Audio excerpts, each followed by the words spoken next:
Hello everyone, welcome back to my channel psychology की पाठशाला। And जैसा कि आपने मेरा शॉर्ट्स देखा होगा जिसमें मैंने ये बोला भी है कि I will be bringing the PYQs proper explanations के साथ। और अगर आपने मेरे पहले के वीडियोस में देखा भी होगा तो मैंने ये भी बताया, मुझे किसी ने क्वेश्चन पूछा था कि क्यों क्वेश्चंस इतने गलत होते हैं, राइट कि जब भी मैं मॉक टेस्ट सॉल्व करती हूँ तो क्वेश्चंस क्यों गलत होते हैं। तो मैंने उस पर बताया भी था कि जो भी क्वेश्चंस हम MCQs में सॉल्व करते हैं उसमें क्या है कि आपको सिर्फ सही आंसर नहीं जानना है, बल्कि जो गलत है वो क्यों गलत है ये भी जानना बहुत ज़रूरी होता है, right. So I have always tried to explain this fact, क्योंकि ये सबसे हम क्या करते हैं, हम MCQs तो सॉल्व कर लेते हैं, हम आंसर तो कर लेते हैं सॉल्व, लेकिन उसमें पीछे का क्या कॉन्सेप्ट है या बाकी क्यों गलत है, अगर हम ये जान लेंगे तो हम MCQs जब सॉल्व करेंगे ना तो हम उसी थिंकिंग, उसी कॉन्सेप्ट, उसी पैटर्न के साथ सॉल्व करेंगे एंड वो मोस्ट ऑफ द टाइम्स वो हमेशा सही होंगे।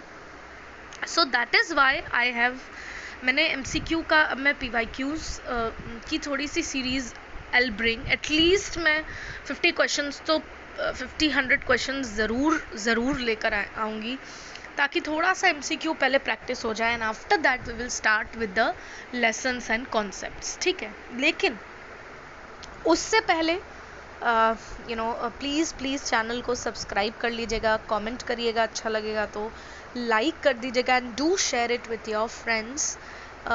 और जितने भी लोग आप जानते हैं जो कि GC नेट साइकोलॉजी की प्रिपरेशंस कर रहे हैं, उनको इन चीज़ों की ज़रूरत है।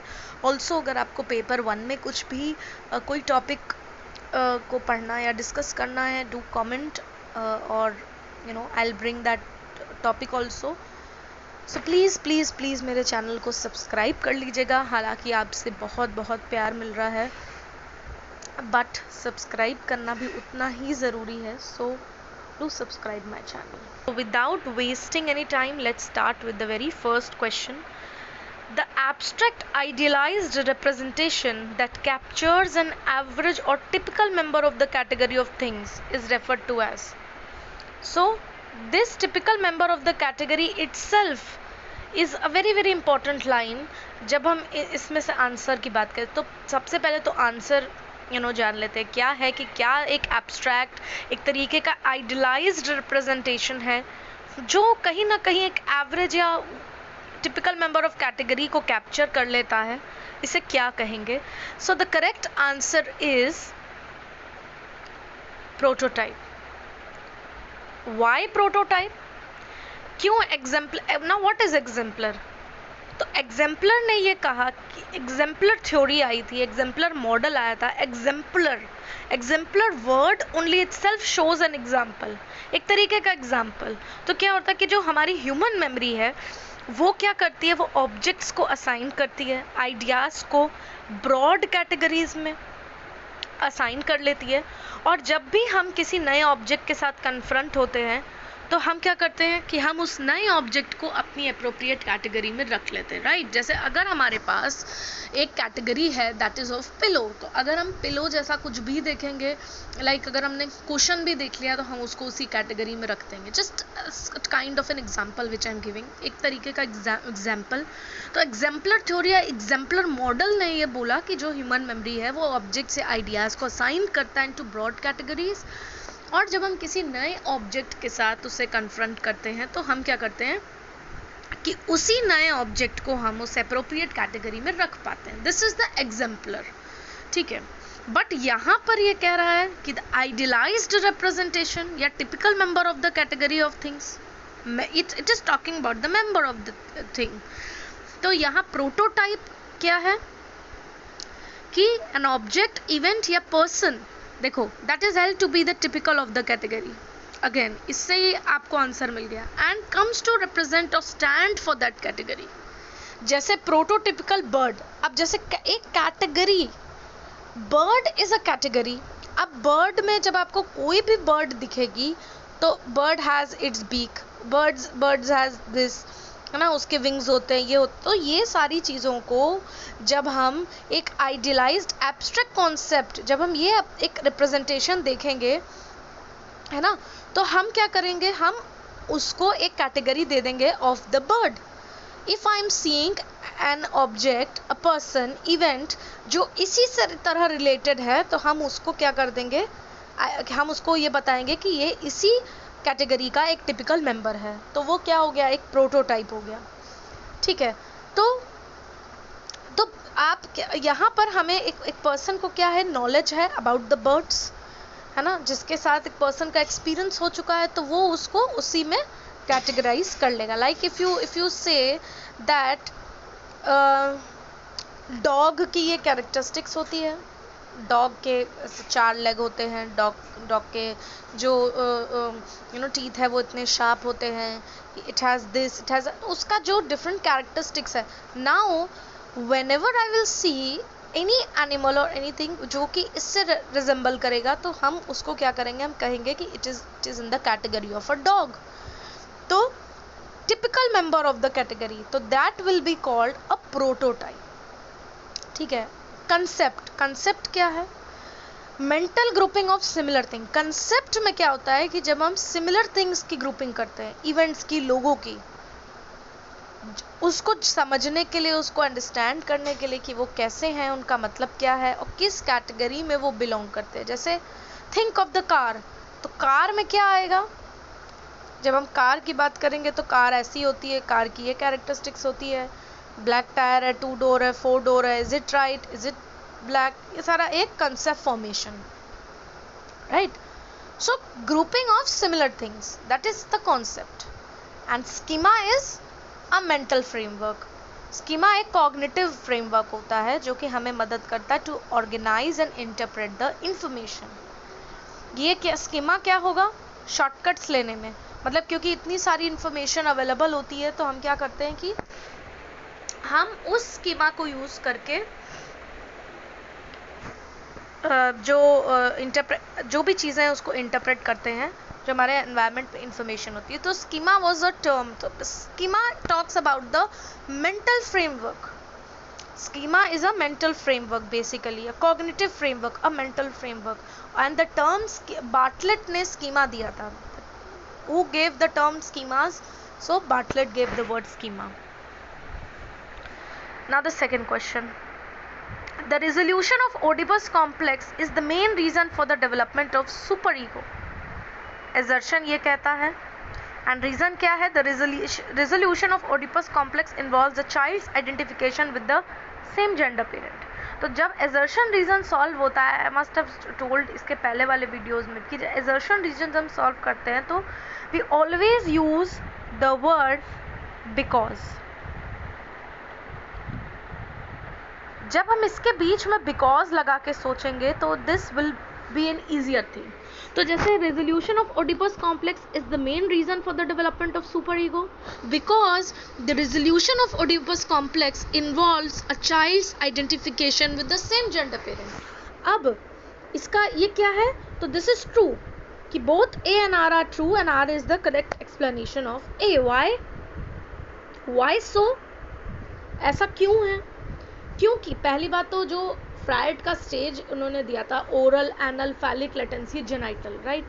तो ये जो ओडिपस कॉम्प्लेक्स है और जो इलेक्ट्रा कॉम्प्लेक्स है, ये basically it occurs in the phallic stage, है ना. लेकिन इन्होंने ये बोला फ्राइड ऑल्सो, अब ये देखो पूरा फ्राइड का एक था कि फ्राइड ने ओडिपस कॉम्प्लेक्स एट्रीब्यूट किया था to the children of 3 to 5. ये जो उन्होंने स्टेजेस बनाई थी, साइकोसेक्सुअल स्टेजेस ऑफ डेवलपमेंट, जो ये डेवलपमेंटल स्टेजेस जो थी, oral, anal, phallic, latency, genital, तो ये फ्राइड के थ्योरी में था. ही सेड कि जो स्टेज है वो यूजुअली एंड करती है, ये जो phallic stage, when the child identified with the parent of the same sex and repressed its sexual instincts. जब उसने with the parent of the same sex के साथ आइडेंटिफाई कर लिया, तो दिस इज द रीजन कि resolution of Oedipus complex involves the child's identification with the same gender parent, right. If previous relationship with the, अब यहाँ पे इन्होंने बोला कि जब पेरेंट्स के साथ जो हमारी प्रीवियस रिलेशनशिप्स है वो रिलेटिवली लविंग है, वो नॉन ट्रॉमेटिक है, या जो पेरेंटल एटीट्यूड्स है वो ना ही बहुत प्रोहिबिटिव थे ना ही बहुत स्टिमुलेटिंग थे, तो ये स्टेज बहुत अच्छे तरीके से पास हो जाती है, harmoniously, that is peacefully pass हो जाती है। लेकिन जब एक ट्रॉमा होता है, in the presence of the trauma एक इन्फेंटाइल न्यूरोसिस होता है, there occurs an infantile neurosis, right, जो कि एक इम्पॉर्टेंट फोर रनर होता है of similar reactions during child's, मतलब कि जो एडल्ट लाइफ होगी हम उसमें भी इसी टाइप के सिमिलर रिएक्शंस को देंगे, that is known as infantile neurosis. Infantile neurosis is when जब हमारा जो बचपन है वो इस तरीके से ट्रॉमेटाइज्ड इवेंट में हुआ और अच्छे से वो पास नहीं हो पाया, तो हम अपने रिएक्शंस जो हैं वो एडल्ट लाइफ में भी उसी रिएक्शंस को जब शो करते हैं वही उसी तरह बिहेव करते हैं, तो इन्फेंटाइल न्यूरोसिस होता है। अब इन्होंने बोला कि जो सुपर ईगो होती है वो मॉरल फैक्टर, राइट, जैसा कि इनका इड था, it works on pleasure principle, ego works on reality principle, super ego works on moral factor, moral principle. तो ये जो है मॉरल फैक्टर है, जो सुपर ईगो है, वो कॉन्शियस एडल्ट माइंड को डोमिनेट कर लेता है, राइट, और इसका ओरिजिन किसमें है? In overcoming the Oedipus complex. So Freud considered the reactions against Oedipus complex the most important social achievement, कि जो reactions हैं Oedipus complex के against जो reactions आते हैं वो सबसे बड़ा social achievement होता है human mind का। So that is now, ये जो पूरी अगर इसको हम पढ़ लेंगे तो इससे हम ये आंसर कर सकते हैं कि जो resolution of Oedipus complex है, yes it is the main reason of the super ego, this is correct। क्यों? बिकॉज इसमें हम आइडेंटिफाई कर पाते हैं with the same gender parent. So ये जो बिकॉज है ये एक मेन रोल प्ले करता है यहाँ पर, ठीक है। अब आ जाते हैं थर्ड पे। Out of the following who has not explained intelligence as having more than one component at higher order level, किसने जो है ये एक्सप्लेन नहीं किया एज हैविंग कि उसमें हायर ऑर्डर लेवल में एक से ज़्यादा कंपोनेंट होते हैं? तो द करेक्ट आंसर, कैटल ने क्या दिया था? फ्लूइड इंटेलिजेंस के उसमें कैटल ने फ्लूइड क्रिस्टलाइज दिया। गिलफोर्ड ने क्या दिया था? Construct model, operation contents and products दिया था। जेनसन ने लेवल 1 लेवल 2 प्रोसेसिंग दिया एंड थर्स्टन ने क्या दिया था? प्राइमरी मेंटल एबिलिटीज का कॉन्सेप्ट। तो क्या कौन हायर ऑर्डर मेंटल एबिलिटी के बारे में नहीं बात करता है? लुइस थर्स्टन, बिकॉज थर्स्टन ने प्राइमरी मेंटल एबिलिटीज की बात की थी, राइट। जेनसन ने बोला कि 2 लेवल ऑफ एबिलिटी होती है, एक एसोसिएटिव होती है और एक कॉग्निटिव होती है। तो जब हम कॉग्निटिव बात कर रहे हैं तो it is talking about the higher level, cognition, abstract reasoning, conceptual learning, all of these involve higher order processings. Guilford में भी operation contents, products, again the same thing, memory reasoning, memory recording, right. Cattell ने fluid and crystallized की बात की, जहाँ पे fluid में हम again comprehension, reasoning, problem solving, लेकिन इन्होंने थर्स्टन का मॉडल सिर्फ और सिर्फ इन्होंने प्राइमरी मेंटल एबिलिटीज बताई थी कि these are the primary mental abilities that is there in a person, कि वो वर्बल कॉम्प्रिहेंशन की एबिलिटी होती है, हमारे अंदर वर्ड फ्लुएंसी होती है। इन्होंने सिर्फ और सिर्फ एबिलिटीज की बात बोली थी। So that is why Louis Thurstone will be the correct answer here, क्योंकि इन्होंने ऐसा ये कंपोनेंट के बात इन्होंने नहीं की, इन्होंने हमारी मेंटल एबिलिटीज की बात की कि एक इंडिविजुअल के अंदर इस तरीके की डिफरेंट मेंटल एबिलिटीज होती है।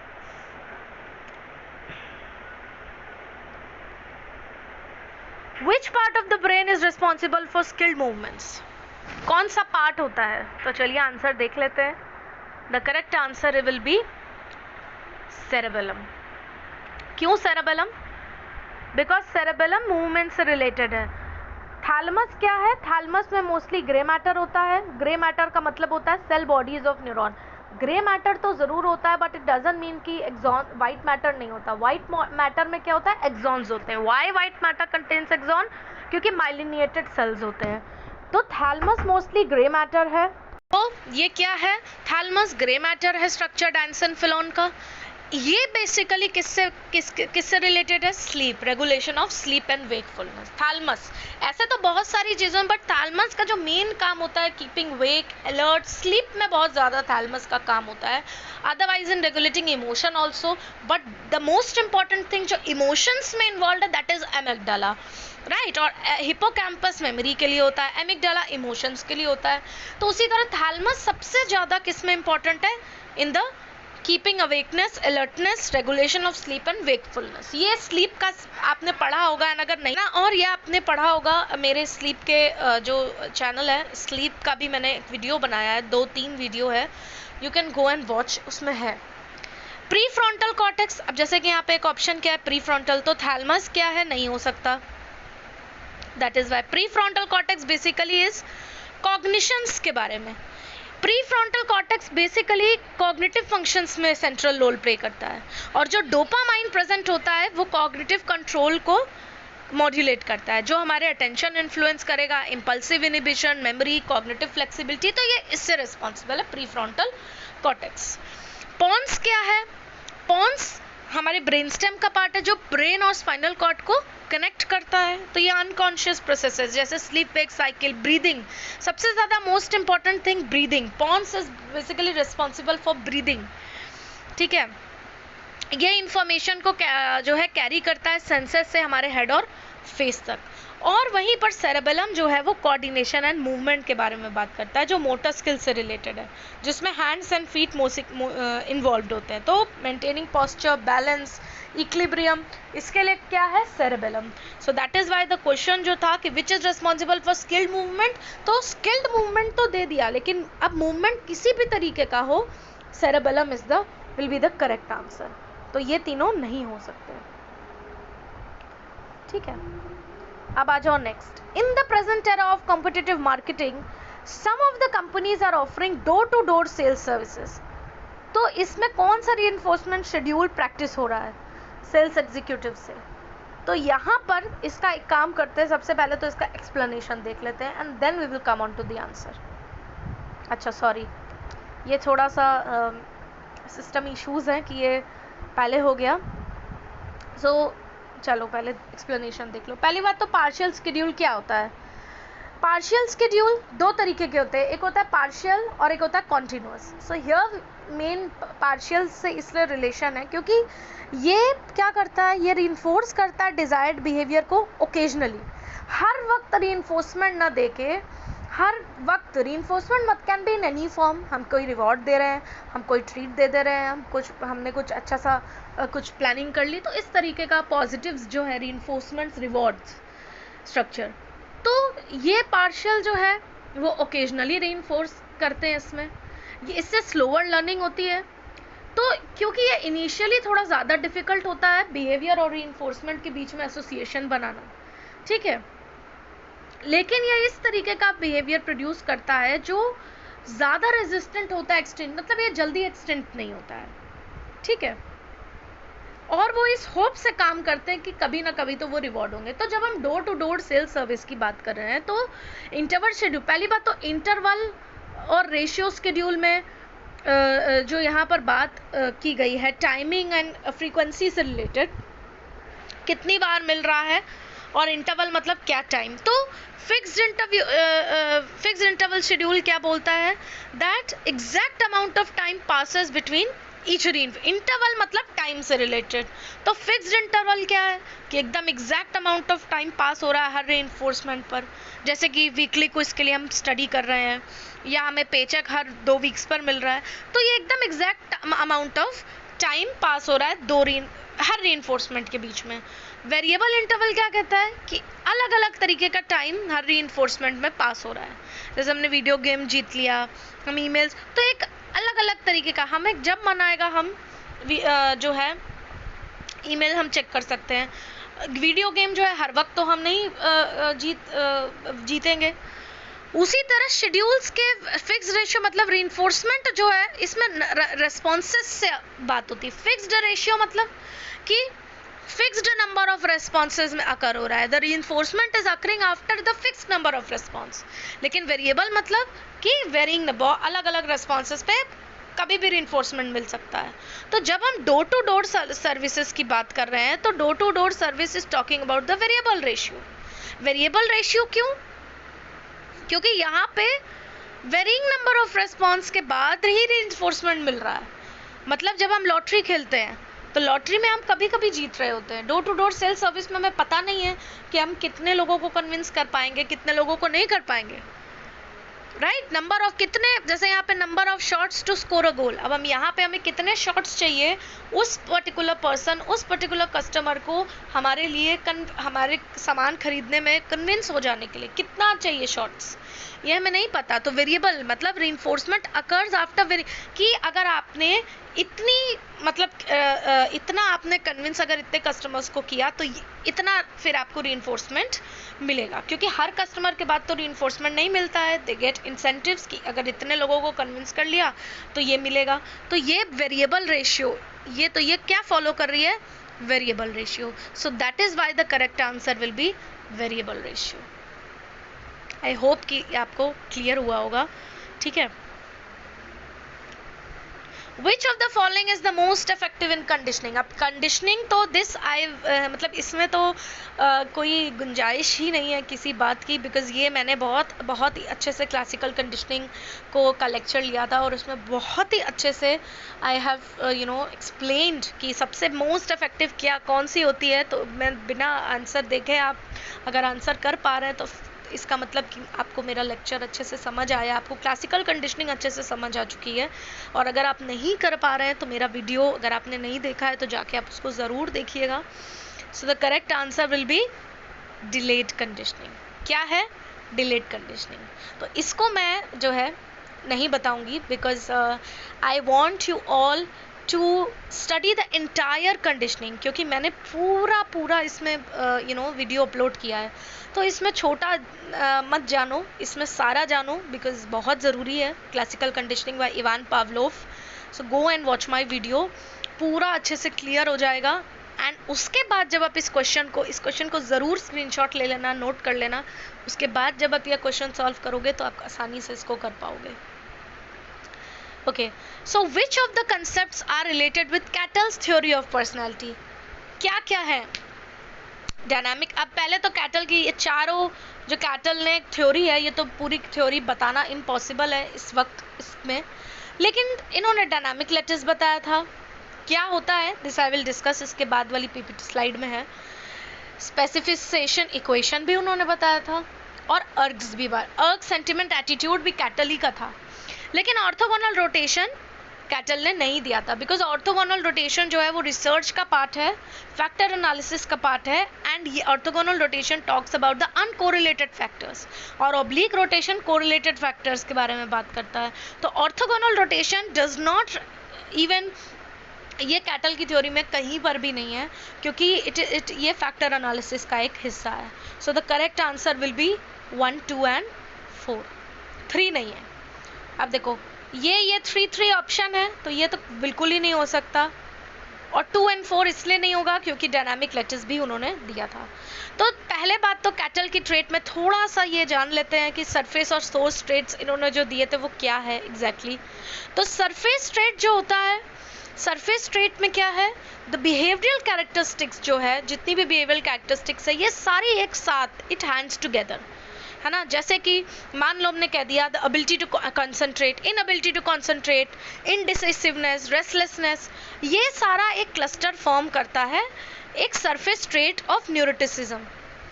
मतलब they are combining to form a surface trait of neuroticism.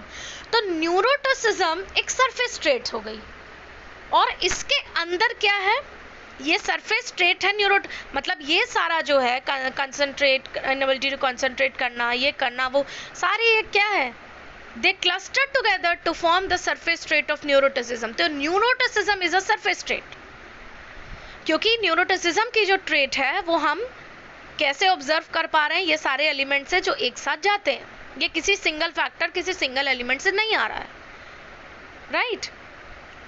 तो सोर्स ट्रेट्स क्या है, बेसिक अंडरलाइंग स्ट्रक्चर्स जो building blocks of personality constitute कर रहा है, यानी जो डायमेंशन या फैक्टर्स होते हैं जो अल्टीमेटली डिटरमाइन करता है कंसिस्टेंसीज को।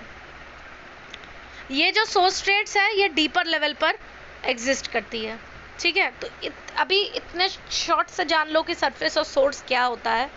उसके बाद इन्होंने अर्ग्स के बारे में बात की, जो कि ऑप्शन में भी दिया हुआ है कि व्हाट इज अर्ग्स।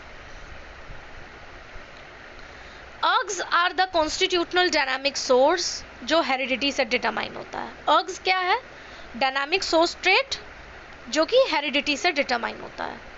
इन्होंने बोला कि अर्ग्स जो होते हैं वो इनबॉर्न होते हैं लोगों में, लेकिन इनको मॉडिफाई भी कर सकते हैं। तो कुछ ऐसी चीज़ें जो इनबॉर्न होती है, तो इन्होंने 10 अर्ग्स दिए थे, urges: hunger, sociable quality, sex, curiosity ना, fighting nature, extreme possessiveness, narcissist person, parental protectiveness, self assertion, escape. ये सारा जो है ये हमारे अंदर इनबॉर्न होता है, लेकिन हम इसको मॉडिफाई भी कर सकते हैं। तो ये अर्ग है, अर्जेस है। डायनामिक लैटिस इज जो इन्होंने अर्ज, सेंटिमेंट एंड एटीट्यूड दिया था, तो जो जब इसका रिप्रेजेंटेशन हम एक चार्ट या डायग्राम में करेंगे तो उसको हम डायनामिक लैटिस बोलते हैं। ठीक है, अब ये दिया था कि नहीं, तो जो स्पेसिफिकेशन इक्वेशन है that was also given by cattle only, क्योंकि उन्होंने बोला कि पर्सनालिटी ऑफ द पर्सन, जब हम पर्सनालिटी किसी की पर्सन की देखते हैं तो वो प्रिडिक्ट करती है हमें कि वो कैसे उस सिचुएशन में एक्ट करेगा। जैसे अगर हमें किसी के बारे में पता है कि वो बहुत पेशेंट है, तो हमको अगर कोई भी वैसी सिचुएशन आ गई थोड़ी सी घबराहट वाली, तो हमें पता है कि वो पेशेंट जो पर्सन है वो कामली रिएक्ट करेगा। तो पर्सनालिटी क्या है, प्रिडिक्ट करती है, राइट। जैसे R is the function of PNS, R क्या है, रिएक्शन। तो रिएक्शन क्या होता है, reaction is the function of personality and situation. वो पर्सन कैसा रिएक्ट करेगा वो किस पर डिपेंड करेगा, उस पर्सन की पर्सनालिटी पर और उस सिचुएशन पर, है ना। तो जो the reaction is the function of personality and situation, ये कैटल ने बोला था कि जो ट्रेट होती है of how the person react to the given situation, वो पर्सन के अंदर खुद ही प्रेजेंट होती है। तो जब हमें पर्सनालिटी प्रिडिक्ट करनी है तो ये ज़रूरी है कि हम जो है वो पर्सन की ट्रेट को पता जाने, उस सिचुएशन को जाने, और किस तरीके से वो ट्रेट उस सिचुएशन में रेलिवेंट है अगर वो वहाँ प्रेजेंट है। तो उनके हिसाब से ये जो था वो स्पेसिफिकेशन इक्वेशन था कि the reaction is the function of personality and the situation, कि अगर हमें पर्सनालिटी प्रिडिक्ट करनी है तो हमें पर्सन की ट्रेट, हमें उस सिचुएशन और किस कौन सी ट्रेट्स रेलिवेंट है उस सिचुएशन में जहाँ पे वो पर्सन है वो जानना ज़रूरी है। This was the specification equation. तो ये तीनों चीज़ ही कैटल की पर्सनालिटी थ्योरी में है। लेकिन जो और ये ऑर्थोगोनल रोटेशन क्या करता है, the factors that are not correlated to each other, ये फैक्टर एनालिसिस का पार्ट है। सो नाउ आई होप कि this question is clear. A verbal message passes through various part of the brain for final audibility. तो ये क्या है, क्या क्या इसमें इन्वॉल्व है। सबसे पहले superior olives, inferior colliculi, medial geniculate, primary auditory. ये प्राइमरी दिया लेकिन यहाँ ऑडिटरी, प्राइमरी ऑडिटरी है। क्यों, कैसे इसको बना सकते हैं, ये होता है इसका ये पूरा चार्ट है, इसको याद कर लेना।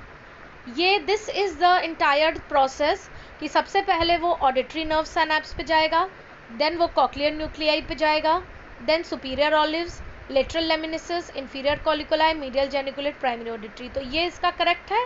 अब यहाँ पे क्या ये चार दिए हैं, तो इन चारों में सबसे पहले सुपीरियर ऑलिव्स आ रहा है, सुपीरियर ऑलिव्स, फिर inferior colliculi, medial geniculate and primary auditory, right. तो क्योंकि ऑप्शंस में सिर्फ 4 हैं तो हम उस हिसाब से जज करेंगे, बट ये पूरा भी आ सकता है।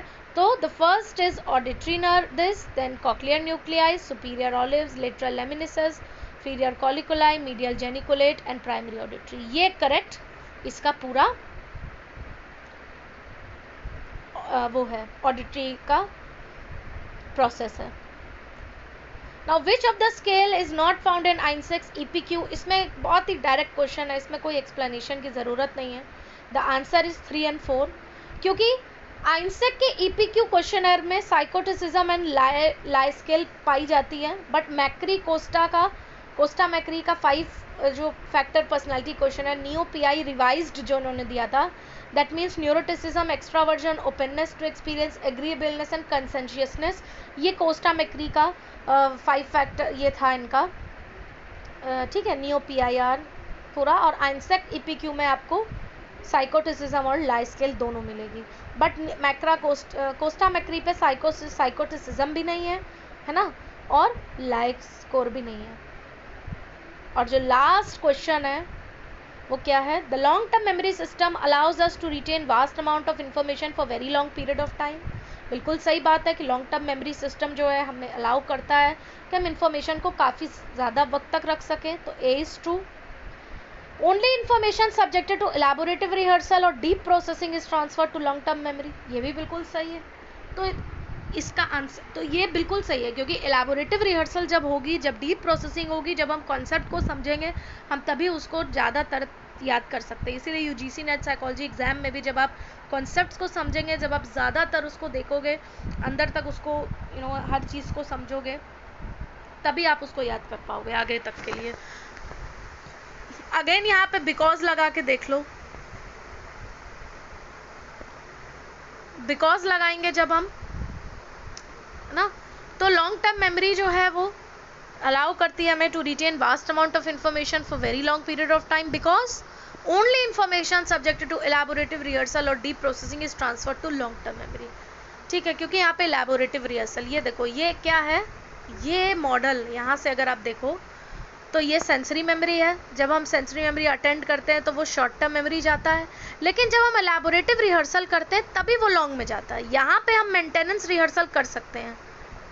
मेंटेनेंस रिहर्सल का मतलब क्या होता है? मेंटेनेंस रिहर्सल का मतलब हम उसको बोल बोल के याद कर रहे हैं, बोल बोल के हम कर रहे हैं, ठीक है, मेंटेनेंस रिहर्सल.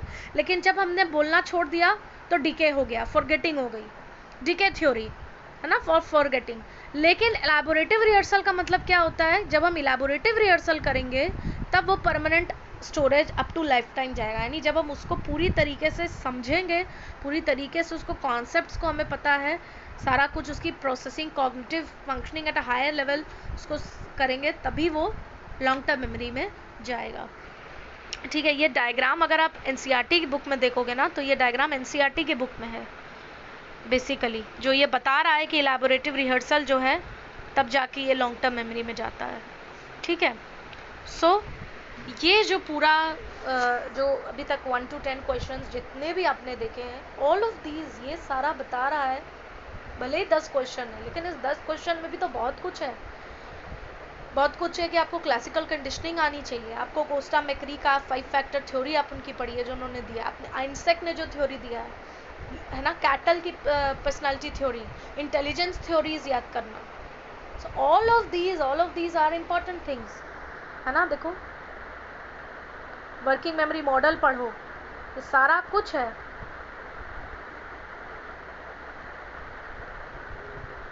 रीइंफोर्समेंट शेड्यूल्स पढ़ो, intelligence theories, all of this, है ना, फ्राइड का थ्योरी. तो ये सारा बता रहा है कि इसको पूरा आप जो है पढ़िए. तो इसी से आपको कितने सारे टॉपिक्स मिल गए कि आपको ये पढ़ना है इतने दिनों में. You can take out from there only. तो इस वजह से भी एमसीक्यू सॉल्व करना ज़रूरी होता है. किस तरह करना वो भी मैंने आपको बता दिया है. इसके बाद I will bring part 2 also. अभी और 10 क्वेश्चन लेकर आएंगे. उसके बाद आई विल ट्राई, मतलब कम से कम 50 क्वेश्चंस कवर कर लेते हैं, फिर टॉपिक्स पर आते हैं.